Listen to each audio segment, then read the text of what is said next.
we want to welcome everybody, people that we're close friends with and people that I don't know, like Susan, people in the community. I guess I'll start off by telling a little bit about how this all came to be. It's an amazingly beautiful book, the way it's made and the way it was printed and found. Soon after Barkley passed away in 2017, I guess I should backtrack a little. That I was a student at Barclays while I was at Connecticut College for 2 years in the mid-'70s, where I studied with him independently. I studied photography with him.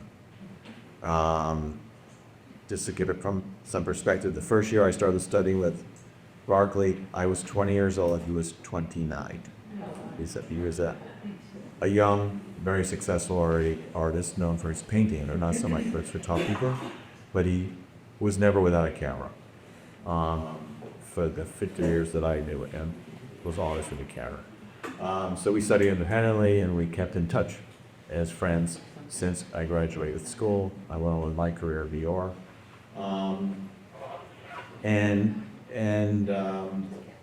When he died in 2017, shortly thereafter, I suggested to Susan that I visit her at her home, which was also Barkley's studio, and their home together, and maybe start to document parts of the house where Barkley worked, because he worked there for over 30 years, and pretty much no one had ever been in his studio. And to put it kindly, he was a collector of things. So he got inspiration in all of his body's work, hence piles of inspiration everywhere is a phrase he would often say to his lovely wife. She might complain that there was too much stuff called up somewhere.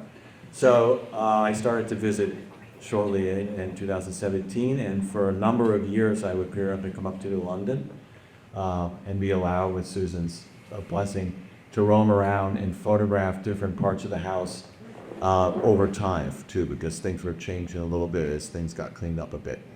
I missed that. And then we had COVID when we got through that. And in about 2023, when we had pretty much completed the process of me documenting everything, we had nothing in mind other than to document as an historical document. But then we started to discuss the idea of creating a book about the life of this great artist and his space and the things that inspired him. Hence, balls of inspiration everywhere. What else, say? Sure. There are a number of people here, Allyn, Ritam, Sarah, a number of people who were familiar with Barkley's office at the college, which was similar to the house, full. I remember Chris Stoner telling the story at Barkley's memorial where he was just a young pup on the faculty and came down the hall where the art and art history offices is all but the gallery space there. So Chris went around to introduce himself, and he walked into Barkley's office. And Barkley was usually there out to lunch amongst his piles. And Chris didn't see him. And he came back out and went down the hall to talk to Mark Bronstein, who's the slide librarian at the time. And he said, Mark is not there. And Mark said, yeah, he's there. I just saw him. He's in there. So he went back, that Barker was there. And Mark couldn't find him behind the bottle stuff. So, anyway, Barkley and I knew David for years. David knew Barkley a few years before I actually met him. But we knew him for years, and you would go to New York, and we would see your shows. You had a show here at Sonny Photography College, and so Barkley always liked to be behind the camera, and I think many of you might remember he always had a camera, sometimes two around his neck, and then usually a couple of point and shoots in his pocket. So, can you hear me okay? Yes. Yeah. Well, no? Louder? Okay. So, I needed to start clearing some space in the house after he passed. I wasn't going to touch the studio ever, but I needed to clear enough space that I could walk into a room without having to go sideways between, the books and the stacks and whatnot. So we decided Barkley was notoriously private. He didn't open his studio to anybody. There were times where he was not too thrilled. Kept me in there. I kept him not Calabria, say dinner studies. I knew what the deal was when we married. That was his space. That was how he did what he did, which he did so beautifully and masterfully. So all the time that he was with any of his galleries, the gallerists, the owners of the gallery, never came up to you a studio visit. He didn't do studio visits. So that was his private space, and he didn't share it. He felt he needed to have that private space to create whatever was going to be next on his plate. I remember at one point seeing a photograph of Francis Bacon's studio. This is one, and it was similar to. Have you seen the photograph? It was amazing, right? I'll be there. Awesome. We'll have to talk about that. Just piles of stuff everywhere, and I started thinking about the fact that now that he was gone, I could share it with everybody. That's not how I feel at all. I would not. David took pictures of the studio, and you'll be saying things that nobody in a book that nobody's ever seen before. But it's still not a space that people are bugging into. So we wanted the book to be something that was not a book of his art, was not a treatise on why he did portraits of black people, why he was a political artist. He wasn't, but on where he lived, sort of the layer of an artist, I guess. So we started in 2017, and Data published a couple of books with a graphic artist out in LA who's famous for her museum and catalogs, museum exhibition catalogs. And David had published with a fantastic publisher in Munich called Kermer. And having seen his catalogs and the beauty that he had with those catalogs, I decided that would be the way that we would go. And this is what the this is what the end result is the books that we did together. So I wish the books were here because the cover is this incredible like blue velvet velour. It's so tactile. I gave a book to a friend of mine who has a little 10-year-old daughter, and a 10-month-old daughter, and he sat with her, he said, for about 5 minutes, and she was just petting her from her there. So it's a real tactile experience. So if you had a chat, you should have one of the We'll set our copy out at the front desk with them. Great. Ladies to stay. It'd be great to buy here in South Dakota Healthy Museum, but it's also available at University of Chicago Press. Sell it anywhere online. Yeah, around March, right? So anyway, if you want to feel it, you can look at it. You really want to feel it. Anyway, So we're going to start to take you through it, show you a bit of the book. One thing to mention is then as we start creating this book, we wanted to have some text. And Susan mentioned that Barkley kept a lot of day journals and diaries, and I asked her should you go through some of them to find some appropriate quotes or just pages that we could maybe consider for the book. And what we ended up doing is I think you came up with about 30 sheets from the journals, and I photographed them in place, a place where Barkley would hang out often in his sunroom. And that's part of the book also. But Barkley was not down the best handwriting, so I couldn't even read these pages for the most part.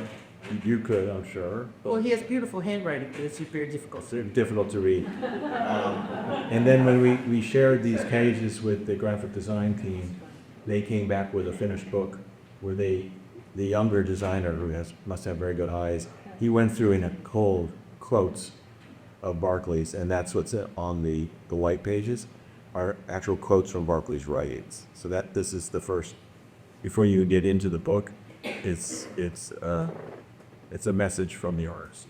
And let me just add there, I think you alluded, but the title of the book, Piles of Inspiration Anywhere, is something that Barkley said to me numerous times when we would have for whoever is married here, you know how marriage is. Over the years, you know, you had the little tips or whatever, and it could be just frustrating living in the house that was filled with everything that he collected, from shoes to Barbie dolls to, you know, paints, just everything you can imagine he collected. Like there. So then, the opening spread. Let me just say one more thing. You know what? So that was the title of the book. I would say, can't you just like clean up that corner? And he sort of shrugs and say, has an inspiration everywhere, dear. So that it became the title. And to the journals, you know those things, those books you got, the black and white covers, was it exposition books or whatever you call? There are probably 45. You're 40 or 45 of those filled with the writing you'll see eventually. So when David said, hey, why don't you get some quotes? Like, yeah, I'll be reading these journals for the rest of my life. But I picked out a few. We picked sometimes in the early 70s and early 80s. I think there's a couple of the early 80s that just seemed to be something that was sort of bubble up and maybe hopefully correspond with some of the images. And then it was James at the graphic designers who decided to take it upon himself to read every word. Oh. Thank you, James. Yeah. Thank you, James. So, where we open, the first picture you do see in the book is of the second floor, which is actually Studio 4. So if you're looking down the hallway, there's a door. You go through that door, that's where Barkley painted his great paintings. Well, he worked up all the space, but that's where he painted.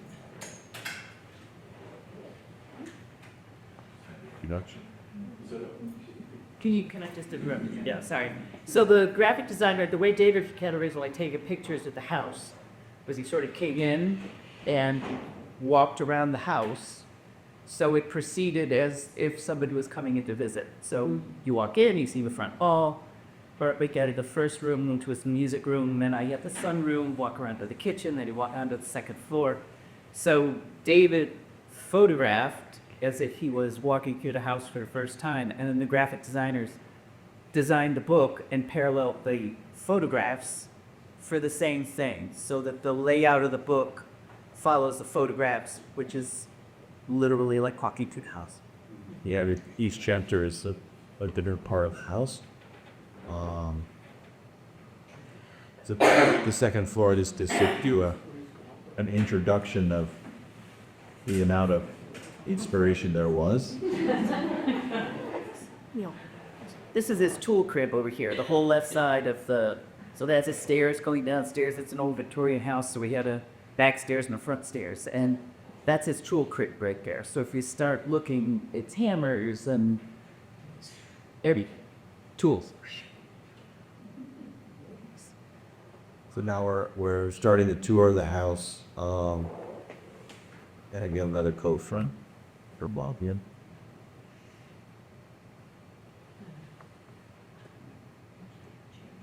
So don't say this isn't about the sunroom, but this is the main roof. One chair.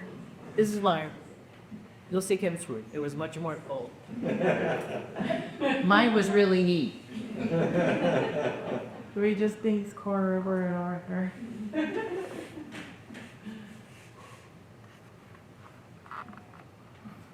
This sequence was one that David did that I was really fascinated with. So he started out, and then he did this. You'll see, and then he did this, and you eventually. And It was only saw here. It's in the book. oh, sorry, to myself. Yeah. I came closer, certain scenes, It worked out really well. So these were just 3 landscapes laid out, actually in the sunroom, where Bobby to look at him as he exercised on his. Right, it was right here.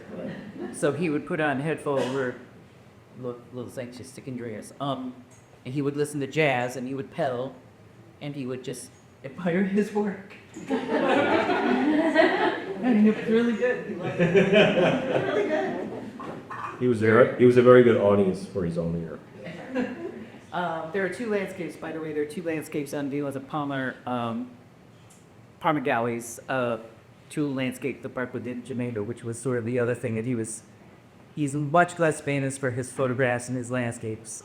Mostly famous for the full-size portraits of primarily that. So Barkley loved music, especially jazz, and he played music. Oh, so this was a great quote, those polls. On September 6th in 1976.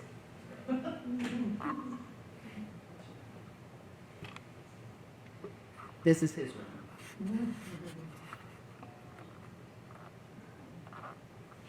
Yeah, it's just.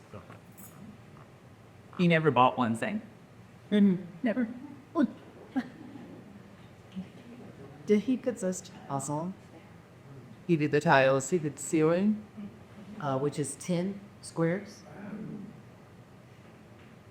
Yeah, this was the house he purchased. In 1980, and then he spent, this is when he had the loft space where over two major Greenway in London on State Street. And then he spent a year there as a contractor in Philly, so he worked with him. And he spent a year renovating the house. All of the first and second floors were old, like Italian style plaster, which looked beautiful, but was a pain in the neck to camera things in to hang pictures, and we have pictures pretty much everywhere. Didn't he perform at the Hygienic? Barkley had a group called Other Issues. So it was with Don, who was the art teacher in Watford? Ebbs. And Terry Wells, who's a graphics teacher at Central. I think that's in Haven, Central Connecticut State College. And Dane, forget his last name, security guard at college. So they would get together and play mostly original work by either Dane or Barkley. So they had drums, Barkley played everything. And Terry was bass guitarist and played piano, and Don Evans played the drums. So they played at the Hygienic, they played here a couple of times. They played at the college. They did a farewell, when Barkley retired in 2010, they did a farewell concert in, the concert mom? Dana. Dana. Yeah, Evans, it was Evans. Thank you. So Susan, there are plants in a lot of your rooms. Who took care of the plants? He took care of his and I took care of mine.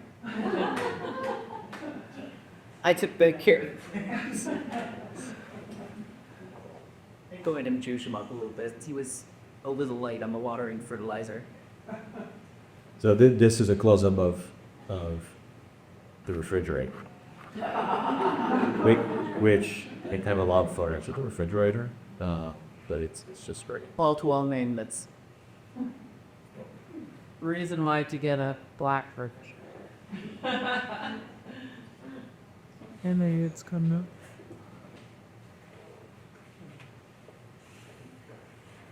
This one's also. Do we know what? Akechi highlight H.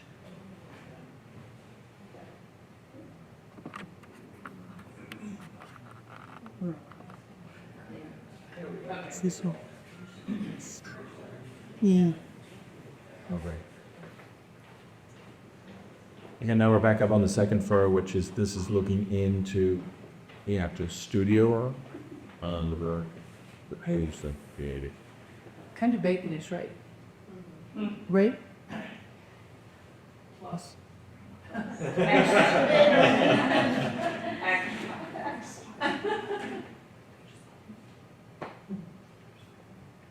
This is if you turn around and look the other way down the hallway.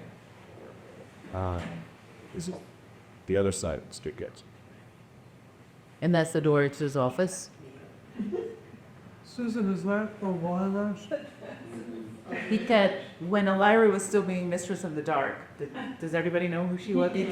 So when Elvira was being Mistress of the Dark, and that was still on TV, every year at Halloween, all the liquor stores would get the stamped up Elvira's.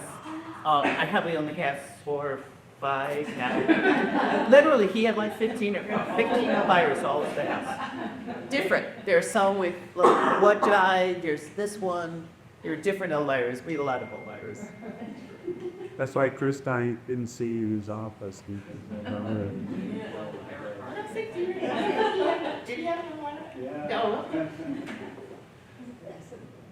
You liked Elvira, you really liked, Vanessa Lucas. that's that? And as I would roll around, every word you turned, there was a composition to be had. You know, a lot of it is anchored by this beautiful, I call French blue, the blue tape on it, politics and stuff. It's Color.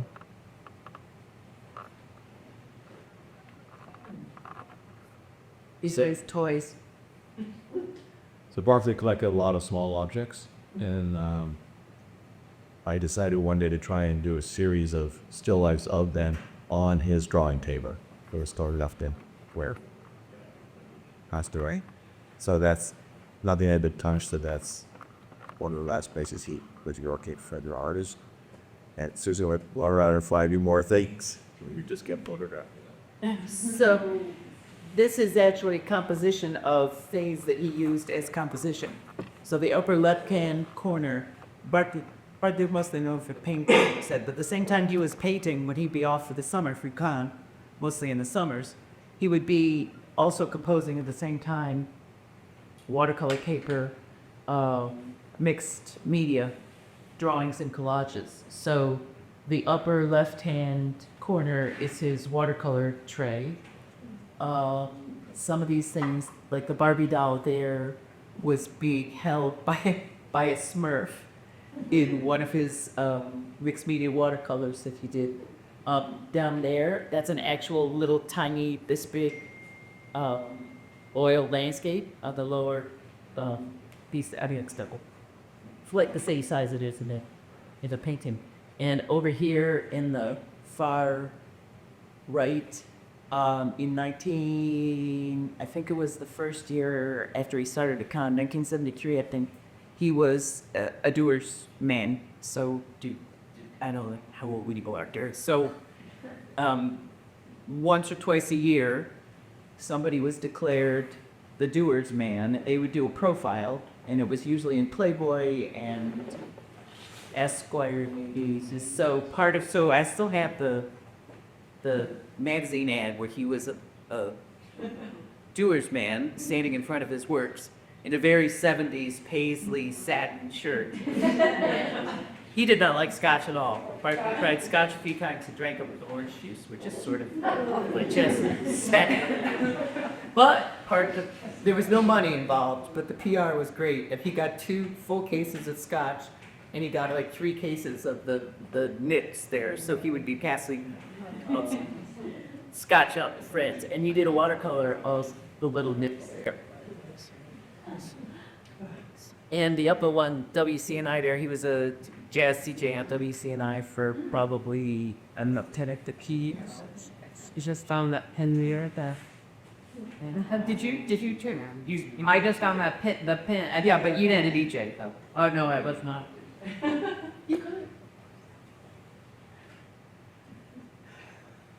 Another detail from the hallway. It was interesting as David would wander around the house because you'll see, you really like that blue kind of nicked, banged up woodwork that was sort of the backdrop for a number of different visual collages. Everything was taped up everywhere. No respect for paint jobs.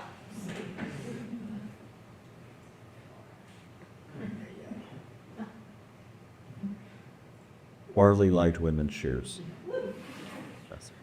And he collected a lot of X. It's bombs here. They were all over the place. But it's not good because they were in there. They were in a glass case all one. It's supposed to be Irish. There were piles of There were piles shoes, yeah, also for a grip. But this is quite respectful. Just single shoes, not pairs. No, those are gross. Oh, they are. They're, you can't really see, but there's one is up and one is in. I mean, he had singles too if he liked it, like a bright pink, you know, hat leather. If he found one at the yard sale or something, he'd take that too.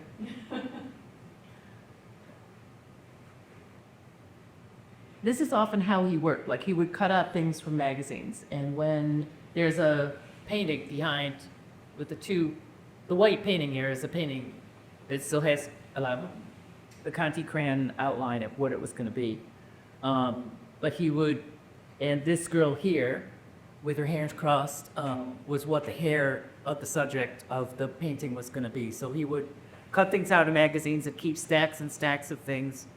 And that as he was getting ready to create a painting, he would tape up the various body parts or, so that of theirs. The painting was going to be a four-legged, what do you call those? Or like a centaurs, they're usually men, but centaur, thank you. But it was a girl with a big afro hairdo.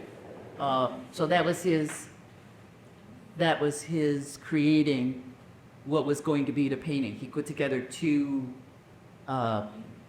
stopping ads or high heel ads, I guess. So the draft sort of on the left side of this photograph is what the painting is going to be, and that behind it, you see how he had contied that drawing onto the canvas, like you always fish.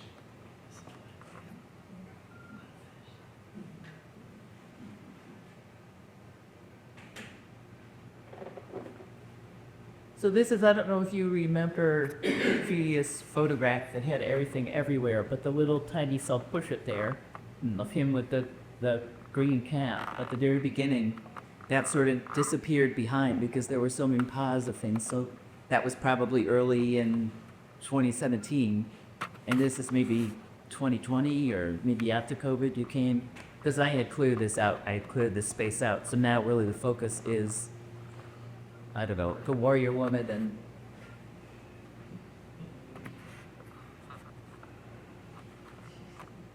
This presentation is really truncated, the book. The book is very many pages. Takes you really on a journey. Whereas this is really playing through it. So I apologize, it's long. It's not really a closed book, but we're showing you the different parts of it.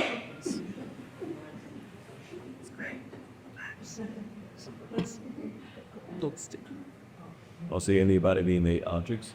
I mean, I know the T-shirt on the right was used in a painting, right? in a painting, right? So I gave him that T-shirt, and he said, "Thank you, but where can I wear it?" So he put it on mannequin. This is a girl mannequin, and we were in New York one time at Union Square. Is that where there's like a green market? In New York. And we were walking down the street, and who should be coming our direction but a construction worker, fuck you, you fucking fuck T-shirt, with black pants holding a piece of, looked like vent material, some kind of vent material, with a black hat and that T-shirt. And I said, see, you can wear it. And it's a painting, so it's a painting that's at, where is that? That prep school in Massachusetts. Alabama? Nope. I forget. Anyway, this painting. I think it's called Manhattan Demo. It's called Manhattan Demo. Do you want to look it up and see?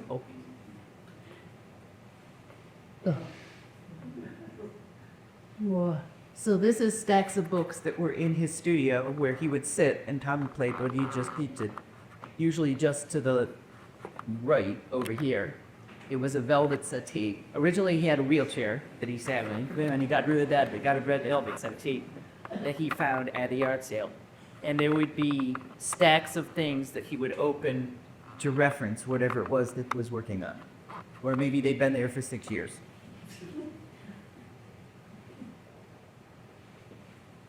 This is his bell. One of his catalans.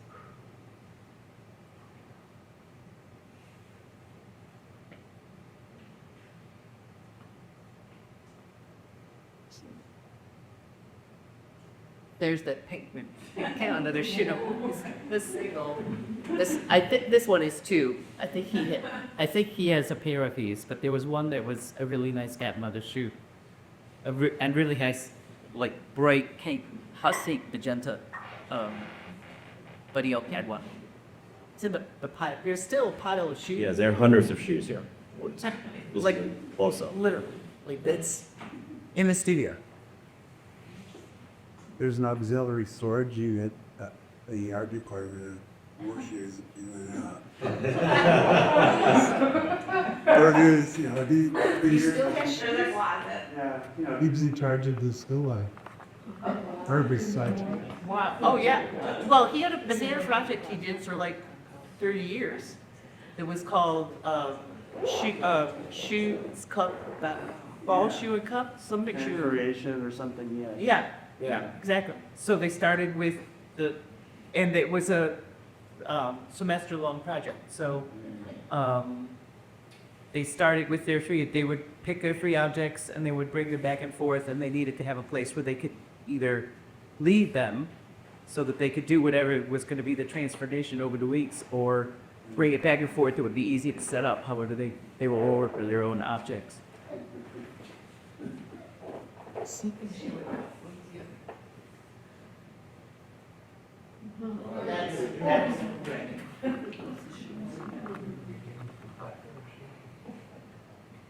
So there were piles like this everywhere in the living room where the music, all the drums and stuff. There were other piles. Eventually, I had to just take them to Salvation Army. But I don't want to disassemble the studio. It's really kind of stiff.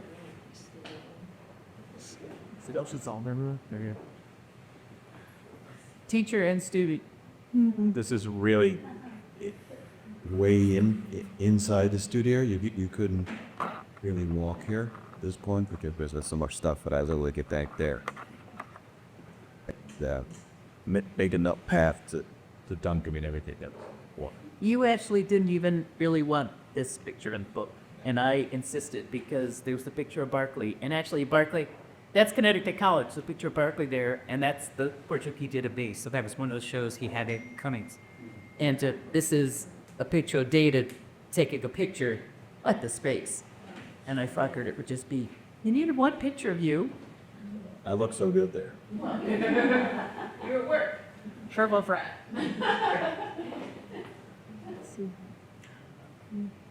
This is his office. The entrance to the buff. For those of you who remember, his office is Connecticut College. But yeah, every surface was so filled with inspiration, really, with things that in visual interest, that it was just such a pleasure to. I mean, I didn't live there. I came to visit. I could take pictures in there to our neat apartment in New York. You were a really deep apartment. But this was spectacular. That blue is sort of replicated there on the side. It's not like it's. Just had to sand. Yeah, it's same feel. All of the woodwork on the second floor. So I mean, he must also, yeah, he must have painted that because he did all of that work. It was when he worked on the house or bought the house, he took it down to the lab. So at one point I asked Susan this, to show me all of Barkley's cameras here.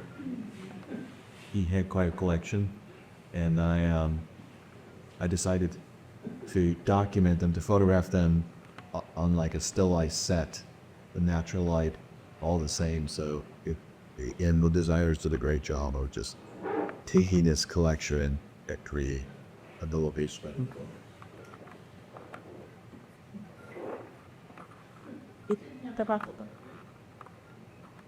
it's a whole, it's a whole thing, it's a whole story. Yeah, yes. Again, this is just an analog box. Sorry. Well, there it is. Honey. Want me to talk about the cameras more? What's the difference?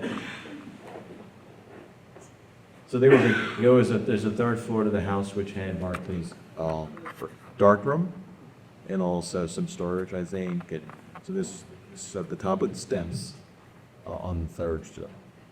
Well, the third floor was also our closet's behalf because where he took the second floor as his studio space, he took out all the closets. So the front of the house was our bedroom, but then the whole back of the house was the studio space, and there weren't any closets. So we each had a room. This was a house that had four. Is it like the people had four kids because it was clearly kids who lived on the third floor. So I had a room for my clothes and racks, and he had a room for his, and then he had the dark room. He had two rooms actually for this clothes. I'm a kid.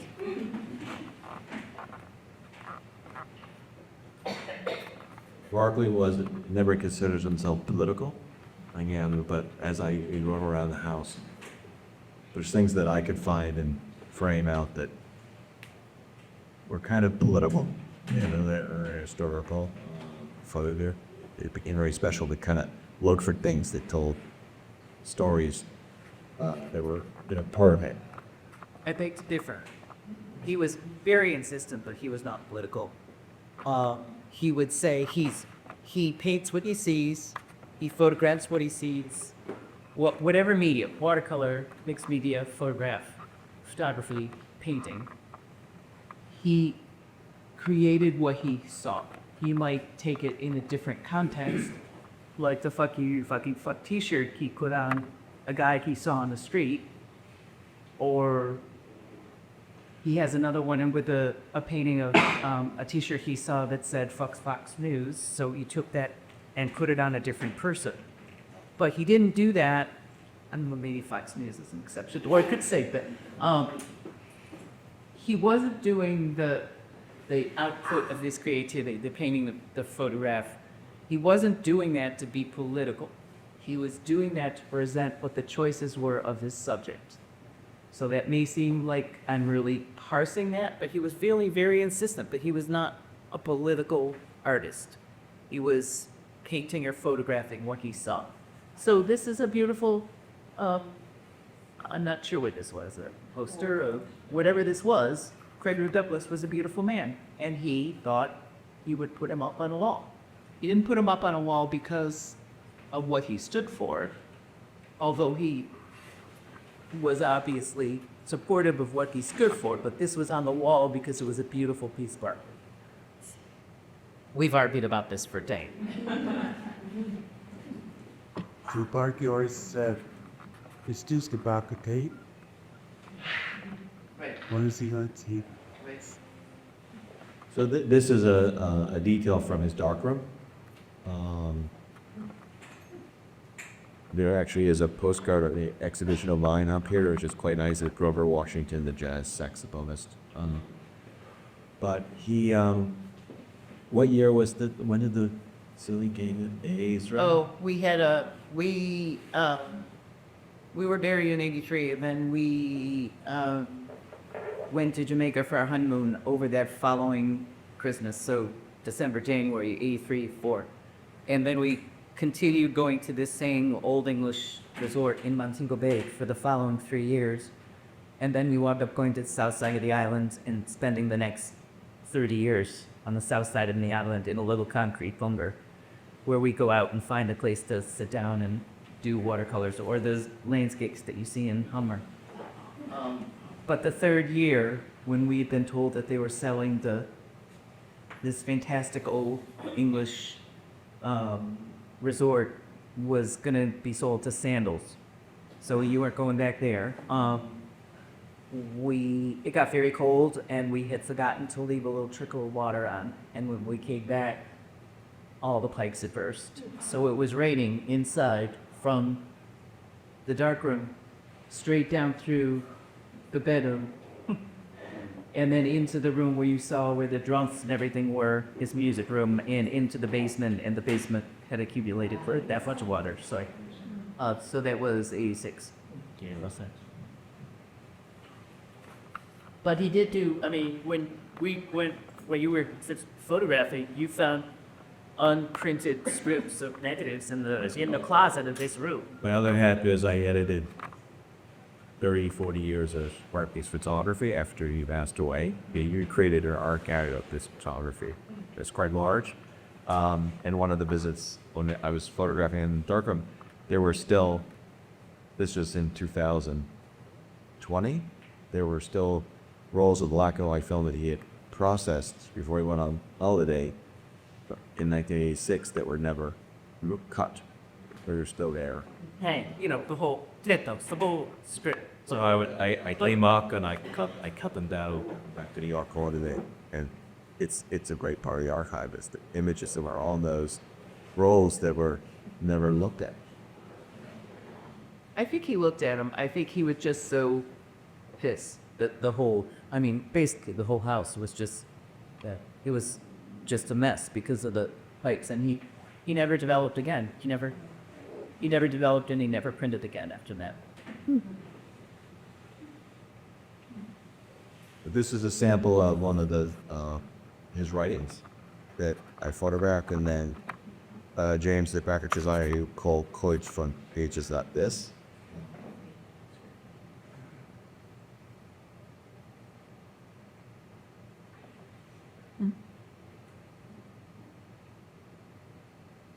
The journals that he wrote in, those, what do you call those, compositions, would be pages and pages of that very difficult to read writing.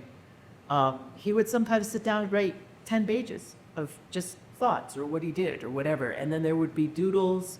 There'd be pages where there were addresses. There were some addresses in New York when they still, before zip code. Phone numbers of people that he met, brought something cake to him. And I mean, the writing journals are only some of his document, what do I want to call them, some of his archive. I mean, he had photography archive, but there's a whole written archive. And then I have another 30 or 40 drawing books, sketchbooks. So it's like that's the mystic number 5723456, but then he just kept going 7, 8, 94, 5, 6, 7, 8, 9, great. I don't know. This was pretty early. I think 572 didn't come in until it was all 5. So that's real, real long. Oh, that might be 5, 1, 2, 3. You're right. I was thinking it was nice. No, you're right. You're right. And he also was very partial to yellow legal journals. So I have multiple yellow pads of paper where he would write like this, or he'd write a full page, or 3 or 4 pages, and it would flip over and over, and he would just keep writing until he ran out of yellow legal pages. I mean, I don't think I'd ever written that much in my whole life. Actually, handwriting. It's amazing. And then he'd get a fancy pen, like a silver or a white pen.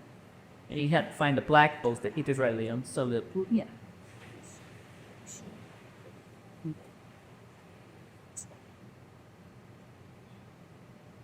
He had to shoot them. I admit it.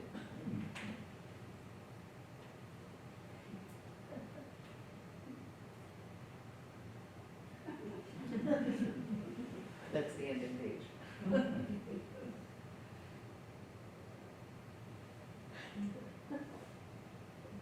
So that's the end of the visual presentation.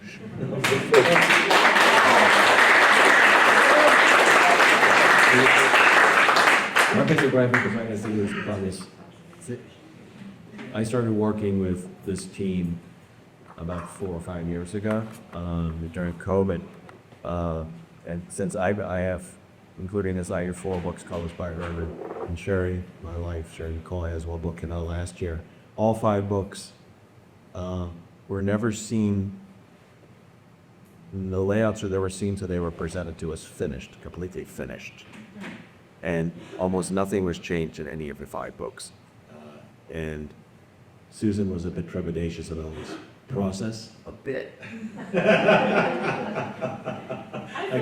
I kept saying to her, just wait and see what they do. And I'm representing Barkley, and I'm presenting something to the world that nobody has ever seen before. So I felt a really large responsibility for it to be something that he would be proud of and that he wouldn't take exception to, because, you know, we're wandering into his crack space, and I was not uncomfortable, but I sure wasn't comfortable either. But it turned out pretty great. Sure. So, does anyone have questions? Cynthia? Yeah, the large portraits that he did, Were they done in that studio, or did he have another studio someplace else? So this was the studio once he moved from where State Street was. But he had a very large loft space, the entire third floor of, I want to say it was 58 State Street. He's going to be on the African History Trail, African American History Trail. They started in London, and they're just doing placards. They're going to install. There was soon, on it's done. It was supposed to be last Saturday, but it's not done yet. And Rich Martin, who some of you know, is the one who's coordinating this. And he called me and said, well, which building was it? And I said, it's the one with the round windows at the top.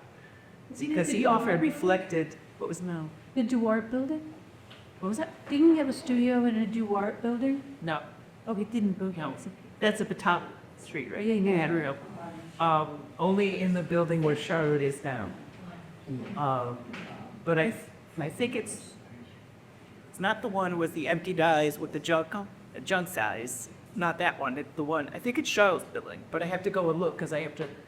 Barkley often painted little Easter eggs in his subjects or in something in the painting. So often in glasses, he would paint the windows.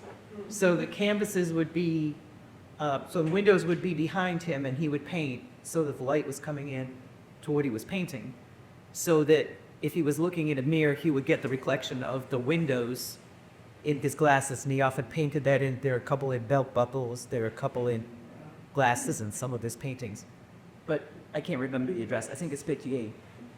Was the studio similar in the way in such a big stuff? Yep. or- It was actually worse because it was old. It was the better part of the whole floor. The portraits are so clean. Exactly. And then Is it assassinated? it seems a bit of a contradiction. Exactly. Yes. Yep. Yeah.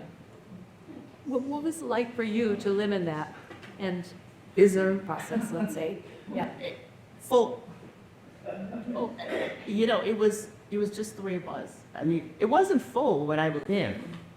He got married April 83, and I moved in between Christmas and Thanksgiving of 82. And he had finished the house, but the house was finished. He had to do recycles before he moved in. But it wasn't like what you saw. It gradually created. Right, exactly. Like you put the fry in the water, and then you turn it on and start boiling it. Eventually, probably bad enough. You put that. It was wonderful. I put the fry in the preeminent artists of the 20th and 21st century. And no complaints. Except occasionally when I never think his roof is freaking boiling. So, is there a database for the photography? There is, and we have a large archive that we're now using for numerous exhibitions and photography. Part of Barkley's Mark is getting Ball Mardell. It's great. It's not open to the public. It's a research for shows and whatnot. So we mostly data probably look through 350,000 slides, negatives, Hasselblad, 2x2 negatives, and the David high-res scan. I think we have available about 13,000 images, which museums. I work with the gallery, and we put together portfolios for them to look at. So we may take, subject matters like, maybe ideals. We take, maybe of the database, there are 3,000 pictures of various iterations of high heels or women in high heels or whatever, and we edit that down to a couple hundred and then present that to the gallery. Or right now we're working with a gallery in Virginia, a museum in Virginia that's going to have a show a year from now. So we're just in process of having edited down by 4 subject areas enough photographs that they can select what they want to print. So Susan, thank you so much for giving us this opportunity to have a snapshot into Barkley's office and living space. You really captured it. It was so special and so real, so real. My question is, what was the process like for the two of you of putting together this book? Terrible. Once you decided to do a book, I already had the graphic design team that I introduced to Susan that I have full trust in. The way it works, Cheryl, is we got meetings for that before, we discussed kind of the theme, top of the book would be. And then we get a lot of photographs, that 300-400 photographs. And then they come back to the book. Well, I think there are 300 or 400 photographs in the book. At least. Not very easy job. But so it's when you're working with very creative people and there's a great deal of trust and openness, usually the end product it comes out very well because I had complete faith and then they had faith in us that we were going to give them the quality they needed, and we were able to pull the pages of text of Barkley's writings. Then that broadcast played a large party to decide the book. Then they had something to work with. So. And I think a plus for them was there's never really, except for those few, I don't think there's a book of Francis Baker's photographs. A photographs of Castillo. I've seen, there's one in particular that I can see in my mind's eye, but that we know of, there isn't a book that's been a documentation of how an artist works and where they work, their environment, where they find their inspiration. So I think for Tracy and James, it was sort of a, wow, I've never seen this before. And they won awards for their museum catalogs, museum exhibition catalogs. So I think it was certainly different for me because I'd never done it. You've done a couple of books with them, but this was different than books of your own photographs. So it's just like really a really fresh idea. And we argued a lot. I like to be right. He likes to be right. You pursue book. When did you pursue got the play? So no, I would have been doing it not a year ago. Yeah. It's a really long lead time to get it on the press schedule. So the publishers are in Munich, but the printer is in Italy, in Trento, Italy, and they work the year end 2 years ahead. So Please. well, yeah. I'm happy. Are you happy?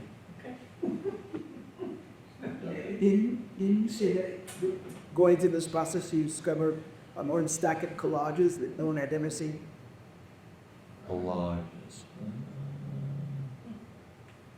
No.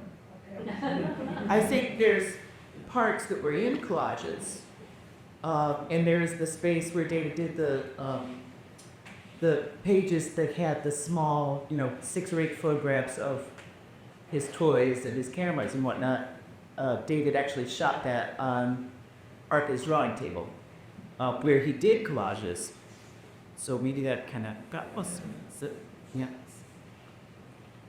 So Susan, I have a wonderful memory of Barkley, and I believe it was in spring of 2017, Wow. and we were both at Kinsey's, and I had which is in Montauk, so okay, yeah. So I was like pulling out, we're the only two, customers there, and I'm pulling out all this jewelry that I inherited from my family that I'm planning on selling because I'm going to spend some time in Europe, okay? And then Barkley comes, is there, and he's pulling out all these watches. And we were laughing because we were looking for like it was like we were at some pawn shop or something. And we were like the two most unlikely, characters in a way. Do you know what I mean? Yeah. Like to be like, as if we're like these, I don't know, it had like a CD element to it. We're both doing this and selling. It was just, I don't know why he was doing that, but he had a lot of watches. Yeah. And I had taken a bunch of that there, because I don't really wear a watch, well, like he had gotten me some. But I had taken them to Joe to sell and he was in the process, including my father's Rolodex, and he got broken into two, and they took everything. Busted shirt, yeah. One drink. And so all of Barkley's watches are gone. There, Hendricks. I just want to say, Ricky Barkley would be really happy that you've done this. We had talked before that I had said, I think that should be a house museum. And I so look forward to something like that down the road. But what you did is a really good thing. I remember being in your house in maybe 1985 or so and seeing a big bowl of sunglasses. And then also seeing patent leather pillows for the first time. And I'm thinking, this is real good style. This is style. And I think the style, has been captured from Barkley. And you see it in places, New York and Harlem, beautiful brownstones for taking what Barkley was doing in the early 80s. And so that's why, I'm hoping that this is just the beginning and it will continue on. I mean, $100 eye PG. No. With the Kindle. I gave some to Ted. Barkley had a tie. Barkley had a tie collection. He prided himself on always coming to school with a sports jacket and a shirt and tie.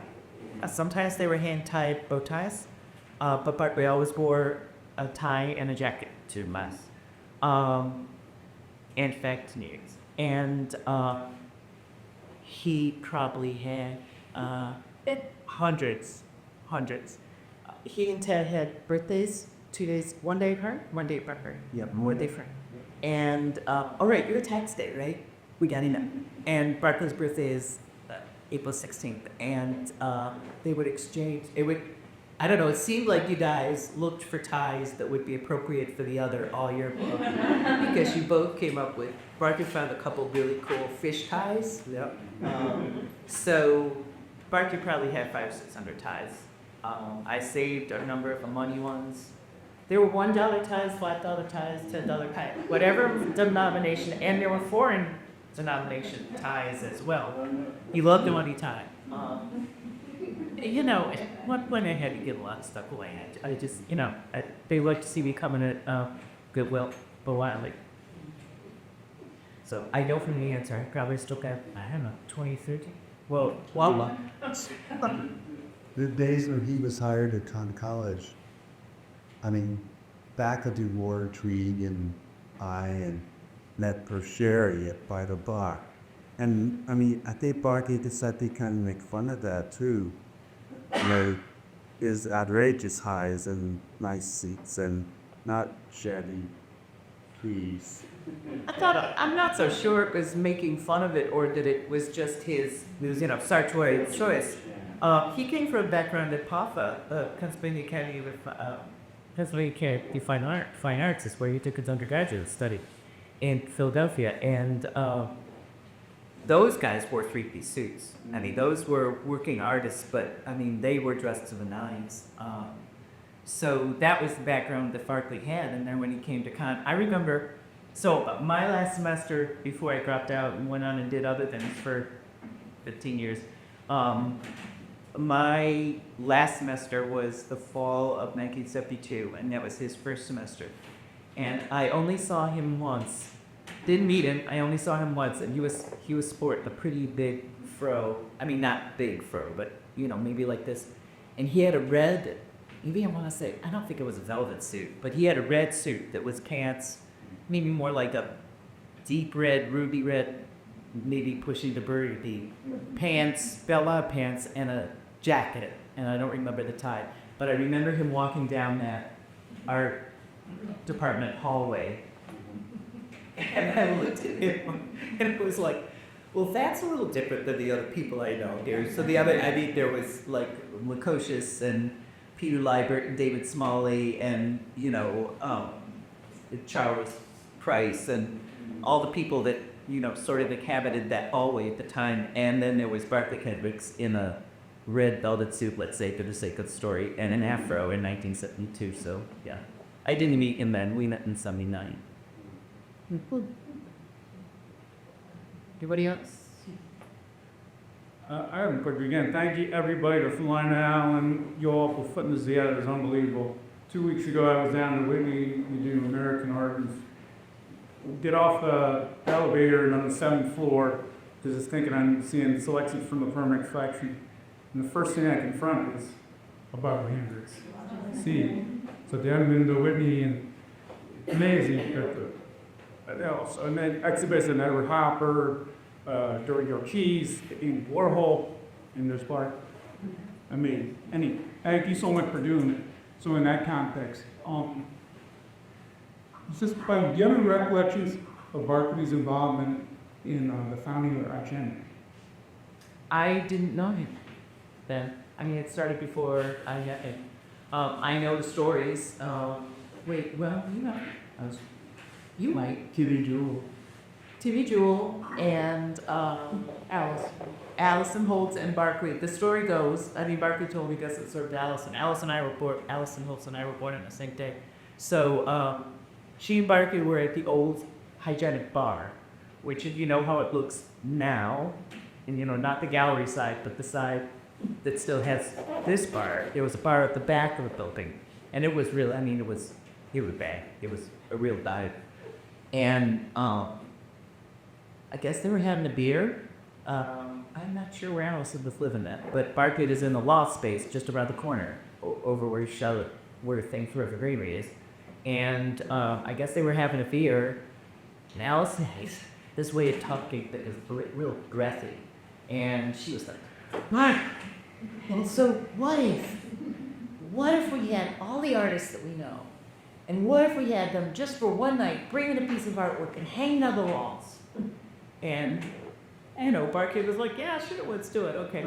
So that was sort of I guess, from what Vinny said, that was the start of the hygienic, and, you know, kind of exploded.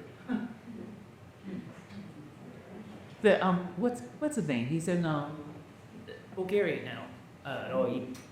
John Donarius, right? IME, sorry. Is he in Bulgaria or Croatia? Croatian, I don't know, wherever he is, over there. They're split. He has a good song. Croatian. That's Croatian, right? Mm-hmm. Thank you for letting us into the art. Thank you for coming. Thank you for coming.